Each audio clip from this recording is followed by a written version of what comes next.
Hello guys, welcome to Puchki kitchen. Puchki kitchen থেকে তোমাদের সকলকে জানাই স্বাগত। তো দেখো, আমি এখানে গাছে সেদ্ধ আলু নিয়ে নিয়েছি। তো আজকে রেসিপি হচ্ছে চপ।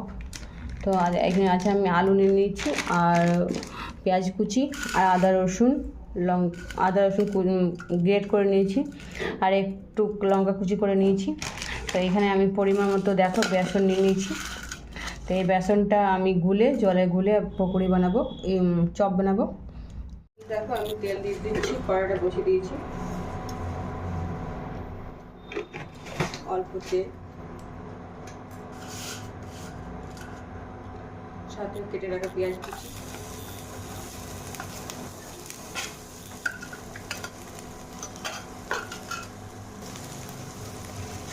কেটে রাখা লঙ্কা কুচি, আর আদা রসুন পেস্ট দিয়ে দিল।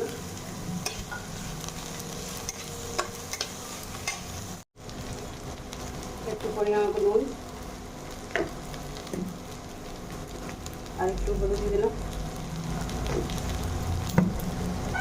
বারবার পেঁয়াজকে ভেজে নেব। পেঁয়াজটা একটু লাল হয়ে এসছে, সেদ্ধ করে রাখা আলু আমি দিয়ে দেবো।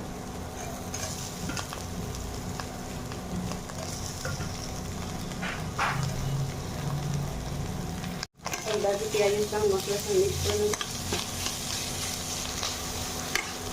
আলু চপ বানাবো।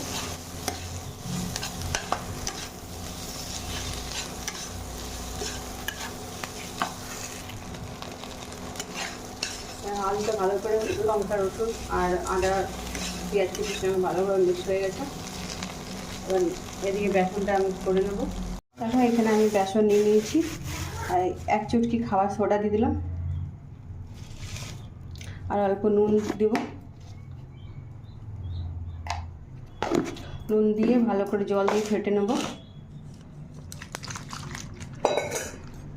ভালো করে ফেটে নিয়েছি। এবার 10 মিনিটের জন্য রেস্টে রেখে দেবো। 10 মিনিট মতো আমি রেখে দেবো ঢাকা দিয়ে। দেখো, এদিকে আমার আলুটা রেডি হয়ে আসছে। আলুটা রেডি হয়ে গেছে। এবার কড়াইটা চাপিয়ে ছেঁকে নেবো 10 মিনিট পর।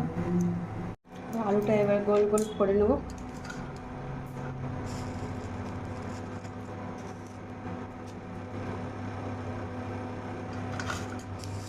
এইভাবে গোল গোল করে রেখে দেবো। এইভাবে দেখো, আমি সব পানাগুলো বানিয়ে নিলাম। প্রথমে আলু গোল করে নিতে হবে আলুটাকে, তারপরে এইভাবে চ্যাপটা করে নিতে হবে। চপের সাইজ দিয়ে দিলাম। দেখো, কড়াইটা গরম হয়ে গেল, তেল দিয়ে দেবো। এই তেলে আমি পকোড়ি শিখেছিলাম।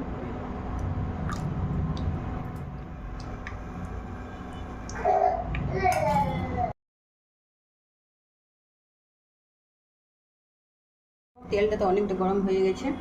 এবার চপগুলো ছেড়ে দেবো।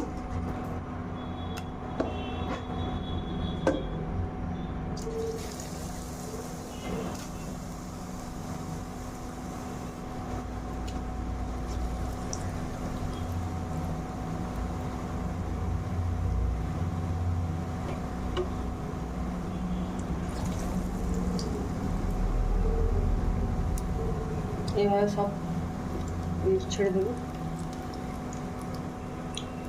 চপগুলো এবার পাল্টে নেব।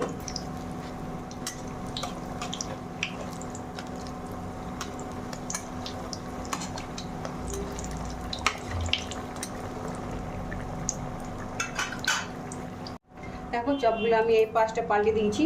চপ ফুলে কত বড় হয়েছে দেখো। তো প্রায় হয়ে এসছে।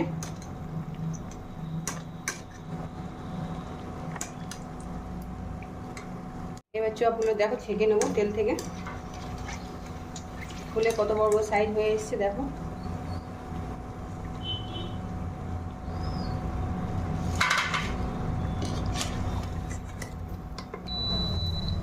সব ছেঁকে আমি প্লেটের মধ্যে রেখে দিলাম। দেখো, ফাইনালি আমার সব চপ ছাঁকা হয়ে গেল। হালকা আমি টমেটোর কেচাপ দিয়ে দিয়েছি, আর এখানে চিলি কেচাপ দিয়ে দিচ্ছি। তোমাদের কাছে রেসিপিটা কেমন হয়েছে অবশ্যই কমেন্ট করে জানাবে। চপ বানিয়েছি,